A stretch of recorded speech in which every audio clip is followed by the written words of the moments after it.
સપ્તાહના છેલ્લા કારોબારી દિવસે બજારમાં નીચલા સ્તરેથી શાનદાર રિકવરી. નીચલા સ્તરેથી સેન્સેક્સ આશરે 1500 પોઈન્ટ સુધર્યો. નિફ્ટી પણ 24,500ની ઉપર આવ્યું.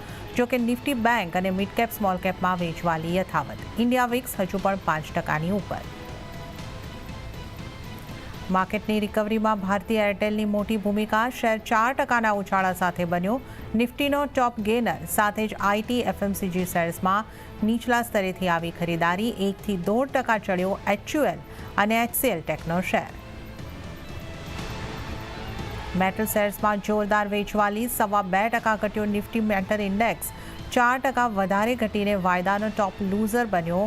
સેલ અને એનએમડીસી અને સાથે જ હિન્દુસ્તાન કોપર, ટાટા સ્ટીલ અને જેએસડબલ્યુ સ્ટીલમાં પણ 3% સુધીનો ઘટાડો.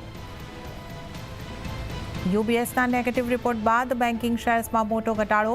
ઇન્ડસઇન્ડ બેંક, એક્સિસ બેંક અને એયુ બેંકના ઘટાડ્યા ટાર્ગેટ. ત્યાં જ 0.5% ઘટ્યો નિફ્ટી પીએસયુ બેંક ઇન્ડેક્સ અને સાથે જ ફાર્મા, મીડિયા, એનબીએફસી શેર્સમાં વેચવાલી.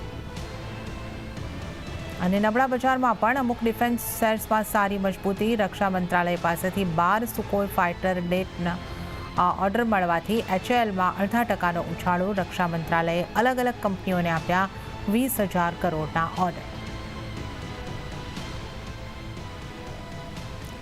તો માર્કેટની આપણે